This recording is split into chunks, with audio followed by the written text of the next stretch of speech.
Hello guys, आज हम आपको भारत का इतिहास पढ़ाएंगे और भारत के इतिहास में हम आपको वैदिक संस्कृति के बारे में बताएंगे, जिसकी शुरुआत 1500 ईस्वी पूर्व से 600 ईस्वी पूर्व तक हुई। ये एग्ज़ाम की दृष्टि से बहुत ही महत्वपूर्ण प्रश्न है। ये अक्सर एग्ज़ाम में आया करते हैं।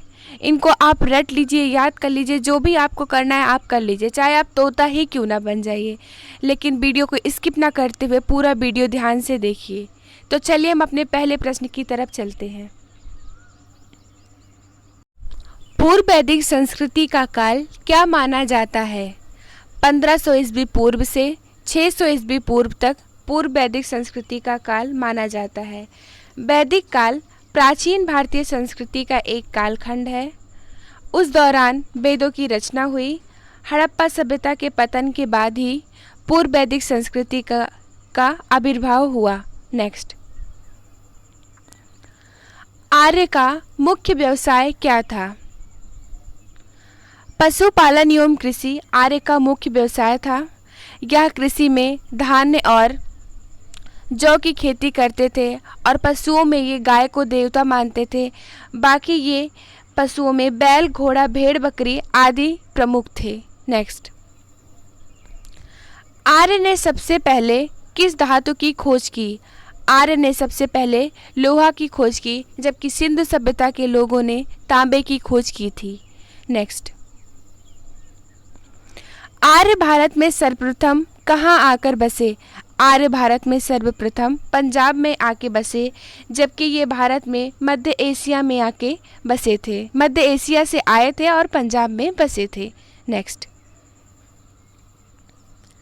वैदिक गणित का महत्वपूर्ण अंग क्या है? वैदिक गणित का महत्वपूर्ण अंग शुल्ब सूत्र है। शुल्ब सूत्र ज्यामिति विषय से संबंधित है। नेक्स्ट, सबसे प्राचीन वेद कौन सा है? सबसे प्राचीन वेद ऋग्वेद है और सबसे नवीन वेद अर्थवेद है। वेदों का संकलन करता महर्षि कृष्ण द्वैपायन वेद व्यास को माना जाता है। नेक्स्ट,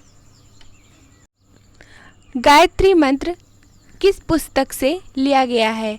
गायत्री मंत्र ऋग्वेद से लिया गया है, जो कि सबसे पुराना वेद माना जाता है। नेक्स्ट,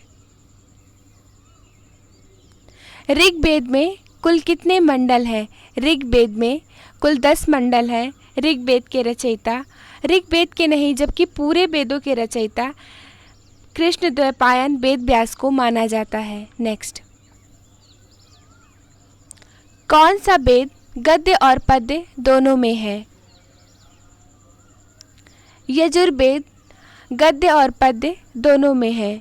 यजुर्वेद में यज्ञ की असल प्रक्रिया के लिए गद्य और पद्य दोनों में मंत्र लिखे गए हैं। यह हिंदू धर्म के 4 पवित्रतम ग्रंथ में से एक है और अक्सर ऋग्वेद के बाद दूसरा वेद माना जाता है। नेक्स्ट, वैदिक युग में यौ किसे कहा जाता है? वैदिक युग में यौ जौ को कहा जाता है, जो कि कृषि में साधन है। नेक्स्ट, ऋग्वेद में सबसे पवित्रतम नदी किसे माना गया है? ऋग्वेद में सबसे पवित्रतम नदी सरस्वती को माना गया है, क्योंकि इसके तट के पास रहकर तथा इसी की नदी के पानी का सेवन करते हुए ऋषियों ने वेद रचे और वैदिक ज्ञान का विस्तार किया। नेक्स्ट, प्रथम विधि निर्माता कौन है? प्रथम विधि निर्माता मनु है। मनु का जन्म लगभग 19,700 साल पूर्व हुआ था। इनके ग्रंथ मनु स्मृति में मानव धर्मशास्त्र कहा गया है। इसमें कुल 2694 श्लोक हैं। नेक्स्ट, सत्यमेव जयते कहाँ से लिया गया है? सत्यमेव जयते मुंडक उपनिषद से लिया गया है। मुंडक उपनिषद 2 खंडों के 3 मुंडक में अर्थवेद के मात्र भाग के अंतर्गत आता है। इसमें पदार्थ और ब्रह्म विद्या का विवेचन है। नेक्स्ट, न्याय दर्शन को किसने प्रचारित किया? न्याय दर्शन को गौतम ने प्रचारित किया। गौतम के बारे में अनेक विद्वानों ने लिखा है। पंडित हरिप्रसाद शास्त्री का कहना है कि चीनी भाषा में निबद्ध प्राचीन भारतीय ग्रंथों के अनुवाद के आधार पर गौतम बुद्ध के पहले हो गए थे। नेक्स्ट, चरक संहिता पुस्तक किससे संबंधित है? चरक संहिता पुस्तक चिकित्सा से संबंधित है। चरक संहिता में भोजन, स्वच्छता, रोगों से बचने के उपाय, चिकित्सा, शिक्षा, वैद्य, धाय और रोगी के विषय में चर्चा की गई है। नेक्स्ट, ऋग्वेद में संपत्ति का प्रमुख साधन है। गोधन ऋग्वेद में संपत्ति का प्रमुख साधन है और इसे ये लोग देवी भी मानते हैं। नेक्स्ट, ऋग्वेद काल के सबसे प्रधान देवता कौन से हैं?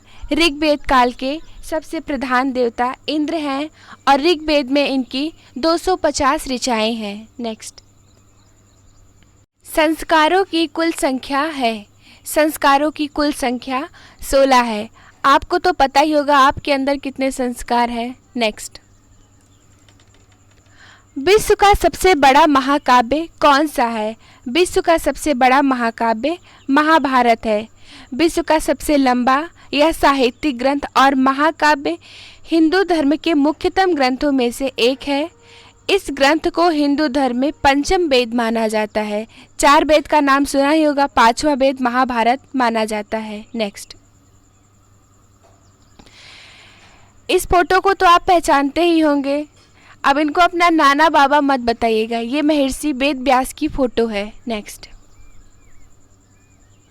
विष्णु पुराण किस वंश से संबंधित है? विष्णु पुराण मौर्य वंश से संबंधित है। मौर्य वंश की स्थापना का श्रेय चंद्रगुप्त मौर्य व उनके मंत्री चाणक्य को दिया जाता है। यह साम्राज्य पूर्व में मगध राज्य में गंगा नदी के मैदान से शुरू हुआ और आज के समय में अगर देखा जाए तो बिहार एवं बंगाल से। दोस्तों, ये वीडियो आपको कैसा लगा कमेंट बॉक्स में कमेंट करना ना भूलें। अगर अच्छा लगा तो लाइक सब्सक्राइब कीजिए और मिलते हैं अगले वीडियो में।